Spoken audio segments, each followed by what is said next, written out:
just a horrible dream after all. Oh, I feel better. Ah! Well, they're just like Iron Man.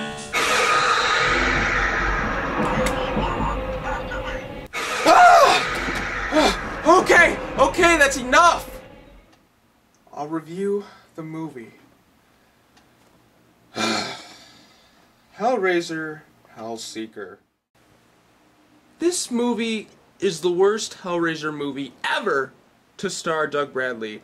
I would really love to say that this is the worst one in the series, but then again, we still haven't gotten to reviewing Revelations yet. Still, that does not excuse the fact that this was an absolutely horrible movie.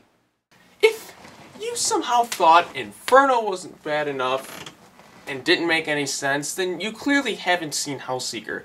It takes what Inferno did with its confusing plot lines and just escalates that even further. And on top of that, it just completely shits on what the earlier films had established. First things first, this movie brings back Ashley Lawrence as Kirsty Cotton from the earlier films. But in this movie, she's a completely cold-hearted and hateful character. She kills 5 people, including her husband, and then blames all the murders on him because she had struck yet another deal with Pinhead. How many times has she confronted Pinhead and gotten away with it? I've lost count. It's like a running gag at this point. I mean, honestly, come on. Also, like Pinhead, she's barely in the movie. The both of them have about maybe 5 minutes of screen time each. So instead of Kirsty being the focus of the movie, our focus is mostly on her husband, Trevor. And just in case you were wondering, yes, that is the Mayhem guy from the Allstate commercials. Alright, I guess since I did a video package for Craig Schaefer the series, I guess I'll do one for the Mayhem guy, seeing how it's fitting. I'm a husband, and when I'm driving, I usually make out with my wife and have tickle fights. If you have cut rate insurance, then driving your car off a bridge could be careless. So switch to Allstate. With our affordable insurance plans, you can better protect yourself from mayhem. But one thing Allstate doesn't cover is the brain damage that you will sustain while watching this movie. As I had previously stated, Hellseeker is just like Inferno in that it constantly switches around, is entirely random the entire time. But Inferno was entertaining because I could make fun of Craig Schaefer. In here, I don't have like anything to work with. Gene Winter's performance in this movie is one of the dullest performances that I have ever seen.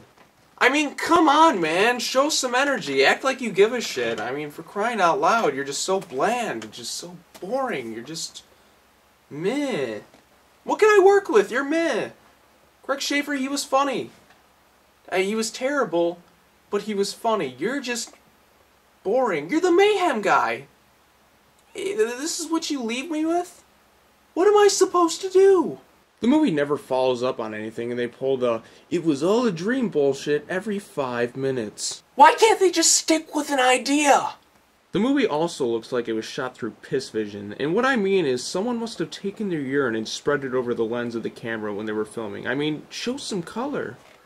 You know what? I don't really feel like talking about this movie that much anymore, so I'm just going to give you, the viewer, the SparkNotes version of what happens in the movie.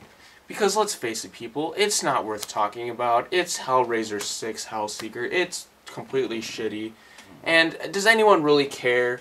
I mean, did really anyone see this movie? Not really too many people saw this movie, I'm just thinking. But who cares? It's the 6th movie in a franchise that clearly should have ended with the 4th movie. So, here we go. Let's just sum it up. So, through pretty much the whole movie, Trevor is getting psychologically tortured through a bizarre bunch of things. We find out that through flashbacks that he was really a dick in life and had gotten Kirsty the Lamech configuration as a gift for their anniversary. So, for some reason, Kirsty opens the box and makes yet another deal with Pinhead. What is this, like the 100th time she's done this?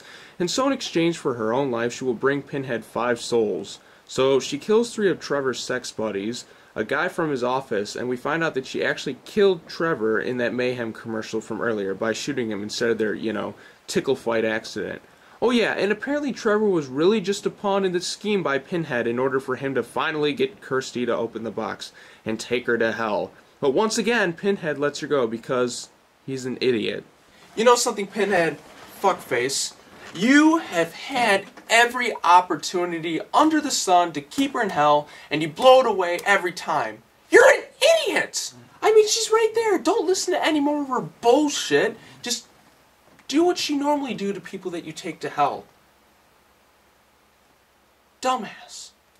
So, to wrap this up, the movie ends with Trevor realizing that he is the fifth of Kirsty's victims, and yeah, he's dead. Then we see Kirsty talking to the cop, and he's like, "Is this yours?" And she's like, "Yeah, it's my anniversary gift." So she takes the puzzle box, and that's it. End of the movie. Bullshit! Fuck this movie. Fuck it to hell. I hate Hellraiser Hellseeker. Yeah, I really want to say this is the worst one, but we still have 3 more to get through. Oh, man, I'm not feeling good. Oh, stomach. Oh, must be side effects from watching this shit all day. Oh, fuck, man. Fuck, I hate this movie. God, motherfucker. Okay, well, I'm gonna go now and take some Pepto, whatever the hell it's called, for my stomach, because, you know, this movie, it made me feel physically sick to my stomach. So I'm gonna go, and I'll be back to review Hellraiser Deader soon enough, which should be lots of fun. Actually, no, it won't be. It'll be fucking horrible. Alright. Have a good night, everyone, because you know I won't. And I'll see you all later. JT out! Oh. Fuck you, Hellseeker. Fuck you. Which do you find more exhilarating, Trevor? The pain or the pleasure? Personally, I prefer pain.